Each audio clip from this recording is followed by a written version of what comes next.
سلام دوستان، حال شما چطوره؟ من امروز میخوام رابرت و مارکوس رو دوبله کنم. مدیر دوبلاژ من هستم، یعنی من ارفان، و صدای رابرت من هستم، صدای مارکوس هم من هستم.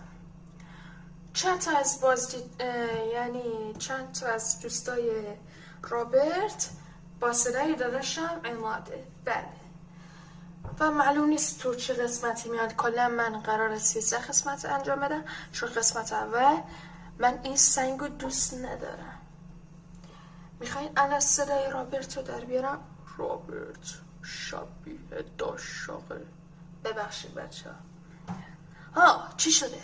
حتما رابرت، نه مارکوس. حتما منتظر باشیم، من برمیگردم. خدا نگهدار.